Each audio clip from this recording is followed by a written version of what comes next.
Hey guys, welcome back to my channel. Myself Prachi and होने वाली CM Prachi. Guys आज हम लोग कैप्सूल रिवीजन जीएसटी का करने वाले हैं जो कि मोस्ट अवेटेड टॉपिक था। मुझे बहुत स्टूडेंट ने कमेंट करके बताया था कि उन्हें जीएसटी का रिवीजन चाहिए। तो चलो आज रिवीजन करते हैं जीएसटी का और वीडियो को स्टार्ट करते हैं। Let's get started. गाइस आज मैं सबसे पहले आप लोगों को बताऊंगी कि रेगुलर स्कीम और कंपोजिशन स्कीम में क्या डिफरेंस होता है।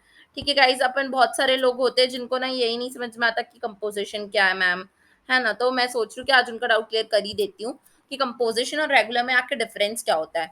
तो देखो, सबसे पहले तो मैं आपको बताती हूँ कि रेगुलर स्कीम क्या होती है। रेगुलर स्कीम मतलब हर कोई जो यूज करता है उसको रेगुलर बोलते हैं। ठीक है, तो सप्लायर जो रहता है वो क्या करता है, जीएसटी कलेक्ट करता है। ठीक है, उसके बाद जो सप्लायर रहता है वो करता है टैक्स पे। किसको करेगा गाइस, गवर्नमेंट को पे करेगा वो। ठीक है, ये किसकी जिम्मेदारी होती है, सप्लायर की जिम्मेदारी होती है। और वो एडजस्टमेंट करेगा अपनी आईटीसी का। ठीक है, उसके इसका एक स्टैंडर्ड रेट रहता है जो कि सेट है सबके लिए सेम। ठीक है, अब रिसीवर का क्या रोल रहता है, ये तो सप्लायर का बात हो गया। अब रिसीवर मतलब जो सामान ले रहा है उसका क्या रोल रहेगा। तो वो जीएसटी तो पे करेगा बट वो सप्लायर को पे करेगा। जैसे ना अपन कोई सामान खरीद के लाते हैं, नॉर्मली का एग्जांपल देती हूँ मैं। आप कोई भी एक आइसक्रीम खरीदते हो, आप कुछ भी खरीदते हो ना, तो उसमें आप जो जीएसटी रहता है ना वो सप्लायर को पे करते हो। ठीक है, और जो सप्लायर रहता है वो जाके गवर्नमेंट को पे कर देता है, अपन को पता भी नहीं चलता। ठीक है, जब अपन ऐसे नेचुरल्स गए वहां पे मस्त से आइसक्रीम खाए तो उसमें लिखे रहता है सीजीएसटी एसजीएसटी इतना इतना, और उसके फिर टोटल बिल अपन पे कर देते हैं। तो जो जीएसटी अमाउंट अपन पे किए हैं वो सप्लायर को पे किए, और जो सप्लायर है वो जाके गवर्नमेंट को पे करेगा। ठीक है गाइस, अब इसमें जो सप्लायर जो रिसीवर रहता है ना, वो इंटाइटल रहता है कि वो अवेल कर सकता है आईटीसी। अगर आप जीएसटी में रजिस्टर्ड रहोगे ना, तो अगर आप जीएसटी पे किए ना तो फिर आप अवेल कर सकते हो आईटीसी उसके ऊपर। ठीक है गाइस, बट अगर मोस्ट ऑफ द कंज्यूमर जो अनरजिस्टर्ड रहते हैं उन लोग अवेल नहीं कर पाते आईटीसी। ठीक है, आप देखते हैं कंपोजिशन में क्या होता है। ये नॉर्मल है, जो नॉर्मल होता है एकदम। अब कंपोजिशन में क्या होगा गाइस, ये थोड़ी अलग चीज है। मतलब ना, ये छोटे स्मॉल टैक्स पेयर्स होते हैं ना, उनको बहुत तकलीफ होती है यार। टैक्स काटो फिर जमा करो, इतना हर क्वार्टर में जाते रहो, है ना। मंथली बेसिस में रिटर्न फाइल करते रहो तो प्रॉब्लम होती है। इसलिए गवर्नमेंट ने उनके लिए छोटा स्कीम लाया है जिसका नाम है कंपोजिशन।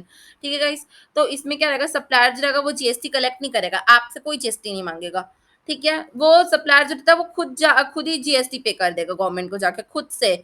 मतलब खुद ही अपने पैसे दे देगा, वो अपने पॉकेट से ले जाके देगा। अब आप सोचोगे ये सप्लायर इतना मेहरबान क्यों हो रहा है, वो हमारी तरफ का जीएसटी क्यों पे कर रहा है। क्योंकि अगर आप रेगुलर स्कीम में रहोगे ना तो आपको बुक्स ऑफ अकाउंट मेंटेन करना पड़ता है।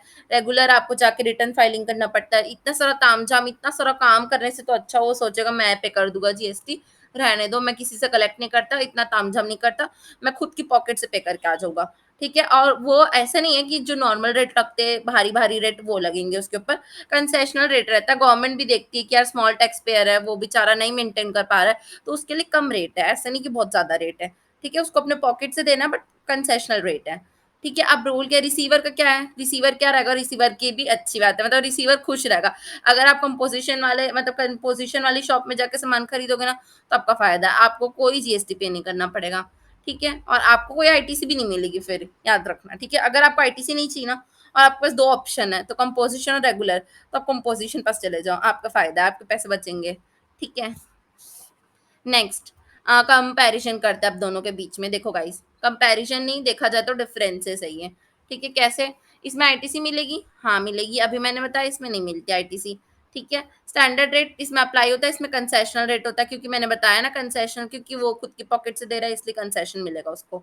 ठीक है, फिर सप्लायर जो रहेगा वो जीएसटी कलेक्ट करेगा और पे करेगा गवर्नमेंट को। ठीक है, इसमें सप्लायर कलेक्ट नहीं करता, वो खुद की पॉकेट से पे करता है। ठीक है, ये लार्ज स्केल ऑपरेशन के लिए रहता है, ये स्मॉल स्केल के लिए मैंने बताया ना, खुद एकदम छोटे छोटे बिजनेस रहते हैं उन लोग के लिए ये स्कीम लाई गई है। ठीक है, ताकि उनको ज्यादा परेशानी ना हो। Large number of GST registration return required, इसमें बहुत सारे आपको रिटर्न फाइलिंग करनी पड़ती है, मैंने बताया था। इसमें नहीं करना पड़ता, एकदम कम कम फाइल करना पड़ता है। इनका क्वार्टरली जाता है और इनका मंथली जाता है। ठीक है, ये मंथली होता है, ये क्वार्टरली होता है। इंसेंटिव्स जो रहते हैं, intensive intensive requirement of accounts, मतलब इसमें अकाउंट्स मेंटेन करना पड़ता है, मैंने आपको बताया ना, इसीलिए ये वाले में आते हैं लोग, क्योंकि इसमें रिलैक्स रहता है। इसमें आपको इनवॉइस बनाना पड़ेगा गाइस, क्योंकि आप टैक्स ले रहे हो ना तो इनवॉइस बनाना पड़ता है। और इसमें आप टैक्स नहीं ले रहे हो ना, इसलिए आप बिल ऑफ सप्लाई बनाते हो। Bill of supply guys MCQs में आता ही ये क्वेश्चन कि कंपोजिशन वाले क्या इशू करते हैं, तो बिल ऑफ सप्लाई करते हैं। ठीक है, नेक्स्ट है कि who is eligible for composition scheme, कौन कौन एलिजिबल है कंपोजिशन स्कीम के लिए। ठीक है गाइस, तो ये देखते हैं अपन। सप्लायर ऑफ गुड्स, गाइस बहुत ध्यान से पढ़ना है, एक लाइन बहुत इंपॉर्टेंट है। गुड्स लिखा है यहाँ पर तो गुड्स है, क्वेश्चन में ऐसे दे देता है सर्विस, अपन तो ध्यान नहीं देता और फिर रॉन्ग हो जाता है, फिर सोचते हैं यार हमने सही बनाया था मार्क्स नहीं मिलता। ऐसी बात नहीं गाइस, एक एक वर्ड को ध्यान से पढ़ना है टेक्स्ट में। ठीक है, सप्लायर ऑफ गुड्स, गुड्स लिखा है, ठीक है, अगर उसका प्रीवियस ईयर में टर्नओवर एक 1.5 करोड़, 1.5 करोड़ से कम है या फिर उतना है, तो वो कंपोजिशन में आ सकता है, स्वागत है।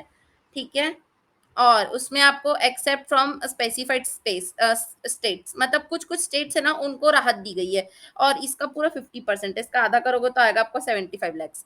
अब आप बोलोगे मैम ऐसा क्यों हो रहा है, उनको क्यों स्पेशल ट्रीटमेंट दिया जा रहा है। गाइस आप थोड़ा दिमाग लगा के सोचो कि अगर आपके घर में एक छोटा बच्चा है और आप एक बड़े बच्चे हो, ठीक है, और घर में चॉकलेट आती है, तो ज्यादा किसको मिलती है, छोटे बच्चों को मिलती है ना, क्योंकि वो छोटा है।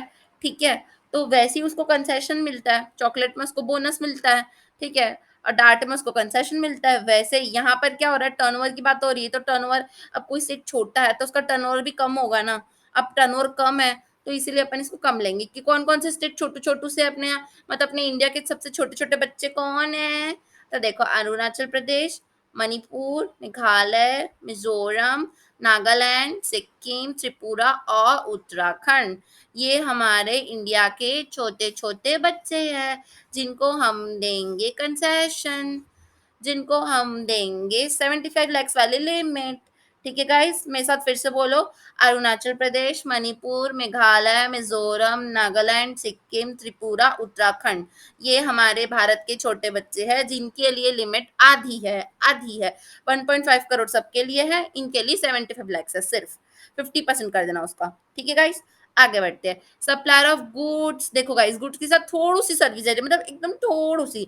इसका अच्छा एग्जांपल मैं आपको एसी से देती हूँ गाइस। आपके घर पे एसी लगी है, या फिर आपने स्कूल में देखा होगा, कोचिंग सेंटर में देखा होगा, मॉल में देखा होगा, कहीं पर भी देखा होगा, एसी तो देखे ही होंगे। ठीक है, तो जो एसी लगे रहती है वो एसी गुड्स है। अब गाइस आपको मैं आपको दुकान में घुसे जो यहाँ पर एसी मिलती है, और आपको बोलेगा सर आपने एसी खरीद ली है, ले जाओ अपने घर, तो क्या आप अपने हाथ में उठा के लाओगे एसी को? क्या आप बोलोगे कि नहीं भैया हमारे घर में लगवा देना?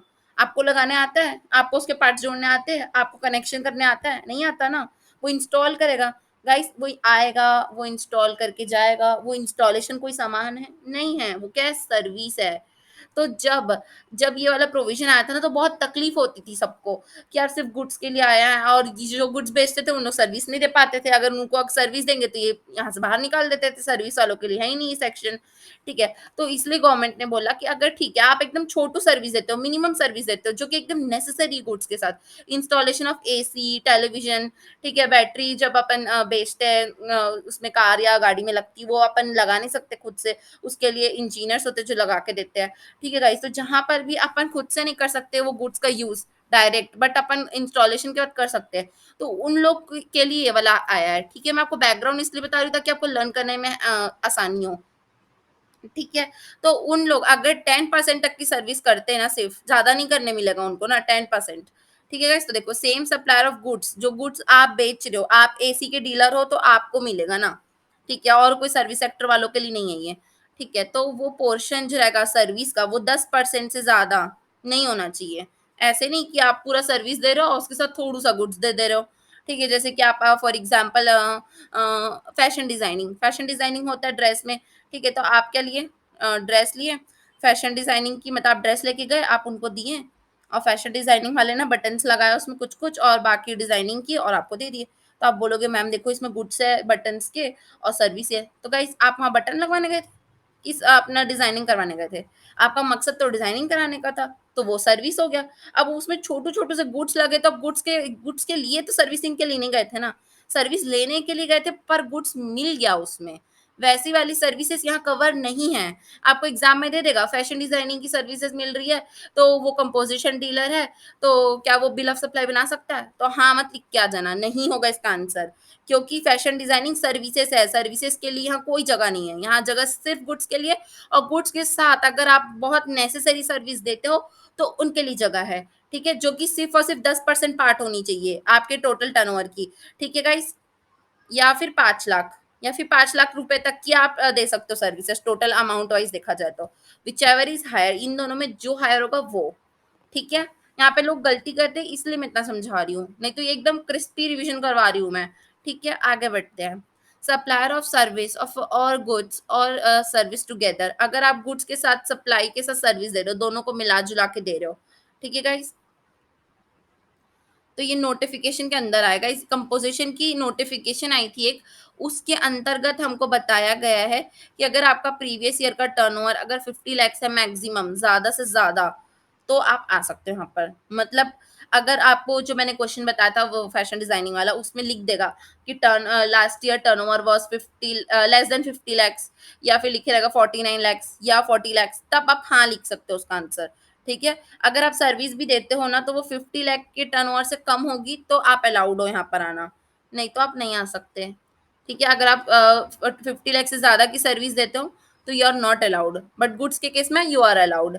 गाइस यहाँ पर सर्विस है, यहाँ पर गुड्स है, ठीक है। और ये टुगेदर होना चाहिए ना, टुगेदर, यहाँ पर टुगेदर एकदम ध्यान से देखो, supplier of service, goods and service together, ठीक है। आई बात समझ में?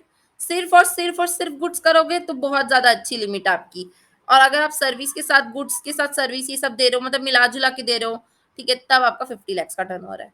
आई होप आप लोग को यहाँ तक समझ में आया होगा। प्लीज कमेंट करके मुझे बताइए, ताकि मुझे मोटिवेशन मिलता है गाइस और अच्छे से समझाने का, ठीक है। कमेंट में बताइए मुझे कैसी लग रही है आपको वीडियो।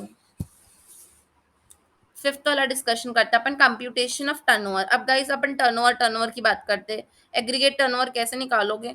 तो गाइस बहुत बहुत इजी तरीका है। आप क्या क्या इंक्लूड करोगे?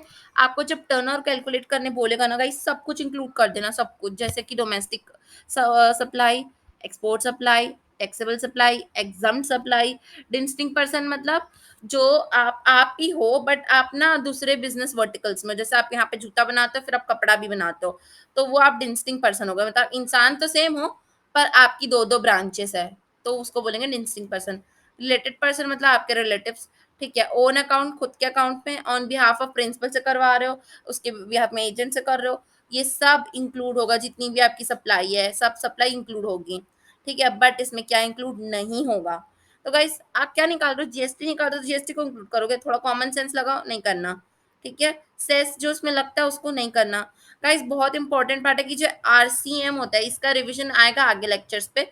आरसीएम में आपको समझाऊंगी क्या होता है, अगर आपको नहीं पता है तो, और पता है तो आपको समझ में आएंगे होगा कि आरसीएम और इनवर्ट सप्लाई मतलब जो अंदर आती है हमारे यहाँ, ठीक है, वो और आरसीएम नेचर की, वो यहाँ नहीं आती, क्योंकि गाइस उसका तो अपन को बेनिफिट ही नहीं मिलता ना, इसलिए वो यहाँ पर नहीं आती है, ठीक है। फिर exempt supply from service provided by the way of deposit, loan, advance, whom consideration may be interest और डिस्काउंट। अगर आपका कोई डिस्काउंट या फिर इंटरेस्ट पार्ट है ना, तो वो भी यहाँ पर इंक्लूड नहीं होगा। समझ लो आपको इंटरेस्ट इनकम हो रही है, या आपको डिस्काउंट की वजह से पैसा आया आपके पास, ठीक है, तो वो दोनों केस में आपको यहाँ पे इंक्लूड नहीं करना है, ठीक है। तो आपको ये सबको इंक्लूड करना है। आई होप आपको यहाँ तक समझ में आया होगा, ठीक है। यहाँ पर दिया हुआ है कि पैन बेसिस में अपन को कैलकुलेट करना होता है टर्नओवर, और टर्नओवर जो रहता है वो फुल ईयर का होता है। नेक्स्ट मैं आपको परसेंटेज बता देती हूँ कि क्या होते हैं कंपोजिशन के परसेंटेज, ठीक है।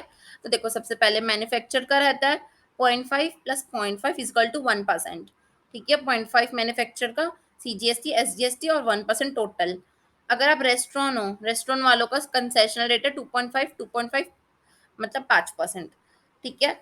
Any other supplier of goods और गुड्स विद सम सर्विस, मैंने जैसे आपको एग्जांपल दिया था एसी, यहाँ पे एसी लिख लो, एसी, ठीक है। तो अगर आप एसी डीलर हो, ठीक है, तो फिर 1% लगेगा आपको। अगर आप मैन्युफैक्चरर हो, अगर आप एसी बनाते हो तो 1%, अगर आप रेस्टोरेंट वाले हो तो 5%, आप जो एसी है उसको सेल करते हो, ठीक है, तो फिर आपका है 1%, ठीक है। और अगर आप स्मॉल सर्विस प्रोवाइडर हो विदाउट गुड्स, मतलब आप सिर्फ सर्विस प्रोवाइड करते हो ना, जैसे कि मैंने बताया था आपको यहाँ पर 50 लाख का टर्नओवर है, अगर आपका फैशन डिजाइनिंग का दे रहे हो अगर आप सर्विसेज, पर आपका टर्नओवर 50 लाख से कम है, तो उस केस में आपका 6% होगा, ठीक है।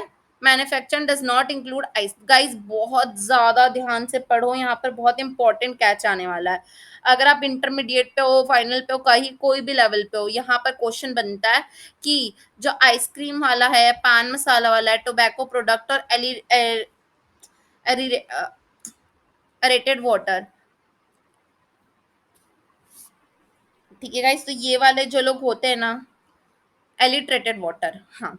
तो इन लोग जो होते हैं ना, इनके मैन्युफैक्चरर्स जो रहते हैं ना, उन लोग यहाँ पर नहीं आते कंपोजिशन में, उनका ना अलाउड नहीं है, ठीक है गाइस। इन लोग कंपोजिशन में आ ही नहीं सकते। बट बट ट्रेडर आ सकते हैं। कहीं पर भी नहीं लिखा है कि ट्रेडर नहीं आ सकते। यहाँ पे क्वेश्चन आता है कि trader of ice cream, guys trader लिखा रहेगा एग्जाम में, तो आपको लिखना है कि कंपोजिशन में वो आ सकते हैं। मैन्युफैक्चर रहेगा तो नहीं आ सकता, ट्रेडर आ सकता है, ठीक है। Next, turnover for the purpose of eligibility under composition versus turnover in concessional rate, ठीक है गाइस। तो इसमें हमको बता रहा है कि टर्नओवर की एलिजिबिलिटी क्या है। तो देखो, अगर आप मैन्युफैक्चर विथ और without small portion of service हो, मतलब आप थोड़ा सा सर्विस वाले हो या फिर मैन्युफैक्चर वाले हो, तो फिर आपका टर्नओवर में क्या क्या आएगा, टैक्सेबल सप्लाई और एग्जाम सप्लाई, ठीक है। टर्नओवर ऑफ जीएसटी कैलकुलेशन कैसे करेंगे, जीएसटी कैलकुलेशन में सेम, ठीक है। अगर आप रेस्टोरेंट सर्विसेज वाले हो ना गाइस, तो उसमें आपको सिर्फ टैक्सेबल सप्लाई लेना है, ठीक है। और अगर आप जीएसटी वाले हो, जीएसटी कैलकुलेशन के लिए चाहिए तो एग्जाम और टैक्सेबल दोनों लेते हैं नॉर्मली, ठीक है। अगर आप ट्रेडर हो विथ और विदाउट, ठीक है, ट्रेडर हो तो ये वाला सेम है आपका, क्या आएगा, टैक्सेबल प्लस एग्जाम, और इसमें सिर्फ और सिर्फ टैक्सेबल ओनली, क्योंकि रेस्टोरेंट है ना, सॉरी ट्रेडर है ना, ट्रेडर के लिए सिर्फ टैक्सेबल सप्लाई लेते हैं अपन। आप आपको थोड़ा याद करा दूं मैं, देखो, सबसे पहले अपने को नॉर्मल देखते हैं कंपोजिशन का, ये कंपोजिशन वाला है और ये नॉर्मल है, ठीक है गाइस। तो देखो कंपोजिशन वाले में क्या करेंगे अपन, हम लोग मैन्युफैक्चर है तो टैक्सेबल एग्जाम दोनों को लेना अपने टर्नओवर में, और अगर आप ट्रेडर हो तो भी सेम, मतलब ये पूरे लोगों का सेम है, सिर्फ और सिर्फ, सिर्फ और सिर्फ इनका, ये जो हमारे भाई साहब है ना, इनका, और ये आपको बस इतना याद रखना है कि रेस्टोरेंट अगर रहेगा कंपोजिशन में तो सिर्फ टैक्सेबल सप्लाई लेना है आपको, और अगर ट्रेडर रहेगा नॉर्मल वाला तो उसका टैक्सेबल सप्लाई लेना है। ट्रेडर वाला नॉर्मल रहेगा तो टैक्सेबल, ट्रेडर वाला नॉर्मल रहेगा तो टैक्सेबल, रेस्टोरेंट कंपोजिशन वाला टैक्सेबल, रेस्टोरेंट कंपोजिशन वाला टैक्सेबल। आई होप आपको याद हो गया होगा, बाकी सब सेम है, बाकी सब सेम है, ठीक है। अब देखते हैं small portion of service, same ही है, क्या याद करना है, नॉर्मल अगर आपको स्मॉल पोर्शन ऑफ सर्विस दे देगा, सर्विस प्रोवाइडर दे देगा, सेम। बस आपको जो मैं येलो मार्क की उसको लर्न करना है अच्छे से, ठीक है, ये वाले पार्ट को अच्छे से लर्न करना है, बाकी सब तो सेम है ही, ठीक है। अगर आपको रेस्टोरेंट कंपोजिशन वाला देगा तो टैक्सेबल सप्लाई लेना है, ट्रेडर अगर दे देगा नॉर्मल वाले में तो टैक्सेबल सप्लाई लेना है, बाकी सब सेम। नेक्स्ट, नेक्स्ट है अपना value of supply from 1 April of financial year up to the date of liability of registration arise for checking eligibility shall include. Guys आपका वैल्यू ऑफ सप्लाई जब पहली बार आप लोगे रजिस्ट्रेशन, तो क्या होगा, तो आप जिस दिन लोगे उस दिन का इंक्लूड करेंगे वैल्यू अपन, ठीक है। फॉर कंप्यूटिंग टैक्स लायबिलिटी, अगर टैक्स लायबिलिटी करोगे तो एक्सक्लूड करते हैं, ठीक है गाइस, याद रखना टैक्स लायबिलिटी के लिए एक्सक्लूड करते हैं और चेक करने के लिए इंक्लूड करते हैं। जब चेक करोगे तब इंक्लूड कर देना, बट जब कंप्यूट करोगे तब एक्सक्लूड करना है, ठीक है। जिस दिन आप रजिस्ट्रेशन ले रहे हो, जिस दिन की आपकी रजिस्ट्रेशन की आपके यहाँ खबर आई कि आज हमारा टर्नओवर इंक्रीज हो गया, आज हमको रजिस्ट्रेशन लेना पड़ेगा, या कोई और कुछ भी रीजन से, ठीक है, तो चेक करने के लिए आप इंक्लूड कर लेना, बट जब कंप्यूट करोगे तो एक्सक्लूड करना है, ठीक है। अब कौन कौन एलिजिबल नहीं है, कौन नहीं आ सकता कंपोजिशन में, गाइस कौन नहीं आ सकता, तो यार तुम जब टैक्सेबल गुड्स नहीं बनाते हो तो क्या करोगे आके, जरूरत ही नहीं आने की, नहीं आना। अगर आप इंटर स्टेट वाले हो, गाइस इंटर स्टेट वाले मतलब बड़े बड़े सप्लायर होते हैं, ऐसे छोटे मोटे तो नहीं होते, उनको नहीं बुला सकते हम यहाँ पर। E commerce operator Amazon Flipkart और इतने बड़े बड़े टीसीएस कलेक्ट करते हैं, उन लोग कोई स्मॉल टैक्स पेयर है, कंपोजिशन के लिए नहीं आ सकते भाई तुम। आइसक्रीम, पान मसाला, टोबैको, एलिट्रेटेड वाटर, गाइस मैंने आपको पहले भी बताया कि इनके मैन्युफैक्चर नहीं आ सकते, बट ट्रेडर तो आ सकते हैं। एग्जाम में ट्रेडर आएगा तो प्लीज अब गलत करके मत आना, ट्रेडर आ सकते हैं। कैजुअल टैक्सेबल पर्सन मतलब वही जो मेला वेला लगाते हैं, उन लोग भी आ सकते हैं। और नॉन नॉन मेरा मतलब है कि उन लोग भी नहीं आ सकते, ठीक है। और जो नॉन रेसिडेंट है उन लोग भी कंपोजिशन में नहीं आ सकते, नॉन रेसिडेंट बड़े लोग होते हैं, उन लोग यहाँ नहीं आ सकते, कंपोजिशन में नहीं आ सकते, ठीक है। Next, condition and restriction for composition levy, guys देखो, मैन्युफैक्चर ये चारों का नहीं आ सकता, मैं आपको 4 बार बता चुकी हूँ, ठीक है? Should not be casual taxable person, same है guys, casual taxable person, non resident person नहीं आ सकते। बिल ऑफ सप्लाई इशू होता है, मैंने आपको पहले भी बताया, बिल ऑफ सप्लाई इशू होता है कंपोजिशन के केस में, ठीक है? और इन लोग टैक्स कलेक्ट नहीं करते, ये वाला जो फ्रेज है ना, इनको अपने बोर्ड में लगाना पड़ता है, जो उनकी दुकान के बाहर बोर्ड रहता है ना, वहाँ पे लिखे रहता है कंपोजिशन डीलर, ठीक है? और उनका जो बिल ऑफ सप्लाई रहता है ना, वहाँ पर भी लिखा रहता है, ठीक है गाइस? ध्यान देना, आप कभी दुकान उकान में देखोगे किसी के तो।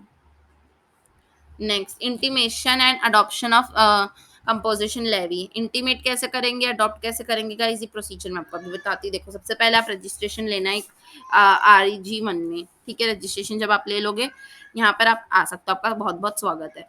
या फिर आप अगर आप नॉर्मल में थे और आपको ऐसा लग रहा है कि यार नॉर्मल में बहुत तामझाम है यार, मैं तो जा रहा हूँ कंपोजिशन में, तो आप आना चाहते हो, आप आ सकते हो, बट आप सेकंड वाले में आ सकते हो, ठीक है? इसमें आपको CMP 02 भरना पड़ेगा, वो भी फाइनेंशियल ईयर स्टार्ट होने से पहले, ठीक है गाइस? और GST ITC 3 with in 60 days, और आपको GST ITC 03 भरना पड़ेगा 60 डेज के अंदर, जैसे ही फाइनेंशियल ईयर स्टार्ट होगा, ठीक है गाइस? मैं फिर से याद करा देती हूँ, अगर आप पहली बार आ रहे हो यहाँ, तो GST REG 01, ठीक है? बट आप वहाँ नॉर्मल में थे, वहां से आ रहे हो गाइस, तो सेकंड हैंड हुआ, ऐसे मानो, याद कराने के लिए बोल रही हूँ, सेकंड हैंड हुआ, और कंपोजिशन का स्पेलिंग में ही CMP आता है, तो वहीं से आया CMP, और आप दूसरी बार आ रहे हो इसलिए 02, सबसे पहले जैसे ही ईयर चालू हो उससे पहले आना है। और आप इससे पहले ITC ले रहे होंगे ना, और आपको नहीं मिलेगा, आप इसीलिए आपको बोल रहे हैं कि ITC 03 भर दो 60 डेज के अंदर, जैसे ही चालू हुआ ईयर, ठीक है गाइस? याद हुआ आपको? मैं याद कराने के लिए ऐसे गाना बनाई। Next, effective date for opting composition guys, effective date क्या होगी ऑप्ट करने की? जैसे आप रजिस्ट्रेशन के लिए अप्लाई करोगे ना गाइस, तो वो दिन से ही मान लिया जाएगा कि आप GST के अंदर आ चुके हो, ठीक है guys? If registration applied after 30 days, guys देखो, आपको ना मैं बहुत इजीली समझाती हूँ, ये देखो, आप ये टाइमलाइन को समझना, रुको मैं थोड़ा, ये टाइमलाइन को समझो, ठीक है? ये टाइमलाइन है। अब यहाँ पर क्या हुआ, आज आपको ना पता चल गया कि आपको रजिस्ट्रेशन लेने की ज़रूरत है करके, ठीक है? तो आपको यहाँ से 30 डेज मिलेगा कि आप 30 डेज के अंदर अंदर अंदर अंदर रजिस्ट्रेशन ले लो। बट आपको पता है कि आपको लेना है रजिस्ट्रेशन, बट फिर भी आपने नहीं लिया, और आप यहाँ पे जाके लिए कभी ज़िंदगी में अपने, याद आया जब, ठीक है गाइस? तो आपको अब याद आ रहा है ना, तो गवर्नमेंट को भी गुस्सा आता है, ठीक है? आपको अकेले आपकी राज नहीं चलेगा। अगर आपको 30 डेज के बाद याद आ रहा है भरना है, या 30 डेज के बाद आप रजिस्ट्रेशन ले रहे हो, तो जिस दिन आपको रजिस्ट्रेशन मिलेगा उस दिन से मान लिया जाएगा कि आप GST के अंदर आए हो। बट अगर आप हमारे साथ अच्छे रहोगे, तो हम भी आपके साथ अच्छे रहेंगे, ठीक है गाइस? बहुत ध्यान से सुनना, अगर आप यहीं पे ये दोनों डेट के बीच पे ही आपने रजिस्ट्रेशन ले लिया, कहीं पर यहाँ पर ले लिया, तो फिर हम मान लेंगे कि जिस दिन यहाँ पर आपकी लायबिलिटी आई थी रजिस्ट्रेशन लेने की, उस दिन से आप GST में हो। आई होप आप लोग को समझ में आया होगा कि क्या कहना चाहती हूँ मैं। आपके लिए फिर से रिपीट कर देती हूँ, अगर आप जिस दिन आपकी लायबिलिटी आई है, उसी दिन के 30 दिन के अंदर अंदर, 30 डेज के अंदर अंदर आपने रजिस्ट्रेशन ले लिया, तो फिर आपको मान लिया जाएगा कि आप इस तारीख से GST में हो। बट अगर आपने बाद में लिया 30 डेज के बाद, कभी भी ले रहे हो, तो फिर जिस दिन आपको मिलेगा ना सर्टिफिकेट, उस दिन से माना जाएगा। अब आप सोचोगे मैम क्या जाता है, कभी भी मिले, क्या फर्क पड़ता है? बट गाइस, फर्क पड़ता है। ITC में फर्क पड़ता है, जिनको ITC मिलती है ना, वो उनको फर्क पड़ता है, आपको नहीं पड़ रहा होगा, बट ITC वालों को पड़ता है, ठीक है? यही लिखा है, पढ़ लेती हूँ मैं आपके लिए। देखो, सबसे पहले क्या लिखा है, if registration applied within 30 days, date of application मानते हैं, ठीक है? If registration applied after after 30 days, तो जिस दिन रजिस्ट्रेशन मिलता है वो मानते हैं, ठीक है? Switching off normal, commencement of relevant year, जिस दिन साल चालू हो रहा है, अगर आप स्विच कर रहे हो, तो उस साल से अपन को लेना है, ठीक है? साल से स्टार्टिंग पे एकदम। Next, validity period withdrawal of for composition levy, ठीक है? क्या क्या वैलिडिटी होगी, विदड्रॉ कैसे करोगे, कंपोजिशन लेवी एंड ऑल, ये सब बताती हूँ मैं आपको। देखो गाइस, ध्यान से सुनना, आता है क्वेश्चन एग्जाम में, ठीक है? देखो, withdrawal upon non fulfilment of conditions, guys आपकी कंडीशन है कि आप मैन्युफैक्चर नहीं कर सकते आइसक्रीम, बट आप कर रहे हो, तो आप क्या की कंडीशन को फुलफिल नहीं कर पा रहे हो ना, अब आपको CMP 04 में 7 दिन के अंदर अंदर नॉन फुलफिल कर रहे हो करके आपको ना विदड्रॉ करवा देंगे हम लोग, ठीक है, आपका विथड्रॉल करवा देंगे उन लोग। नेक्स्ट अगर आप खुद ही चाहते हो कि मैं यहाँ नहीं रहना चाहता करके, तो आप सीएमपी 04 से यहाँ से बाहर जा सकते हो खुद से, वॉलंटरी मतलब खुद से। बाय डिपार्टमेंट, डिपार्टमेंट को लगता है कि आप यहाँ का लायक नहीं हो, तो वो आपको शो कॉज नोटिस देगी 05 में, आपको उसको रिप्लाई देना पड़ेगा 06 में, ठीक है, 15 दिन के अंदर। और फिर वो ऑर्डर दे देगी 07 में, order in 07 within 30 days from reply, और last date of reply. Guys आपको मौका मिलेगा रिप्लाई देने का ये 15 डेज का। अगर आपने 15 डेज के अंदर रिप्लाई नहीं दिया, तो 30 डेज के अंदर वो क्या करेगी, ऑर्डर कर देगी, order order order in CMP 07 within 30 days from reply. जब आप रिप्लाई दे दोगे ना 15 दिन के बाद, देखो मैं आपको समझाती हूँ टाइमलाइन से, ये टाइमलाइन है, ठीक है। अब आपको यहाँ पर शो कॉज नोटिस आया आपको यहाँ पर, आपने रिप्लाई दिया 15 दिन के अंदर, 15 दिन के अंदर ना आपने रिप्लाई दे दिया। अब यहाँ से लेके 30 डेज, ये यहाँ तक 30 डेज है ना, इसके बीच में वो ऑर्डर कर देगी, या फिर जो लास्ट डेट रहेगी रिप्लाई की, लास्ट डेट रिप्लाई की जो भी होगी वो, उन दोनों में से समझ लो कि आप बहुत अच्छे व्यक्ति हो, आप 15 दिन का टाइम था, 2 दिन में ही रिप्लाई दे दिए, तो यहाँ से 30 डेज हो सकता है, या फिर यहाँ से यहाँ यहाँ तक, ये दोनों में से कोई सा भी, या तो यहाँ तक दे देगी या तो यहाँ तक दे देगी, दोनों में से जो उसकी मर्जी हो। और लिखा है ना लेटर अर्लियर, कुछ नहीं लिखा, मतलब कभी भी वो विदड्रॉ करवा देगी आपका, ठीक है। Next, filing of return under composition levy. Filing करोगे तो क्वार्टरली फाइलिंग करना पड़ता है, 18 तारीख को कर देना, क्वार्टरली 18 तारीख को करते हैं, और आखिरी वाला एनुअल रिटर्न करते हैं 30 अप्रैल में। अप्रैल देखो गाइस मैं याद करवा देती हूँ, चौथा नंबर का जब जाता है एनुअली जाता है 30 तारीख को, 8 नंबर का जाता है क्वार्टरली 18 तारीख को, ठीक है। इसके फॉर्म भी याद करा दूं क्या? देखो अपना, अगर आपको आपने बात नहीं मानी ना, 4 बातें तो माननी थी आपको, मान लेते ना याद करने के लिए कि 4 बात तो मानने बोली थी, तुमने वो भी नहीं मानी, तो 7 दिन के अंदर विड्रॉल हो जाएगा। खुद से जा रहे हो यार कि यार मेरे से 4 कंडीशन फुलफिल नहीं हो पा रही है, मैं जा रहा हूँ, मैं जा रहा हूँ, मेरे को नहीं रहना यार, ठीक है, तो सीएमपी 04 पे जाओगे, ठीक है। अगर ये दोनों केस नहीं हुआ तो दूसरा होगा, मतलब इसके आगे वाला नंबर होगा, इसके आगे 4 के बाद क्या आता है, 5 आता है, तो डिपार्टमेंट 5 नंबर में आपको शो कॉज नोटिस भेजेगा, 6 में आपको रिप्लाई देना है, 7 में वो ऑर्डर देगा, ठीक है।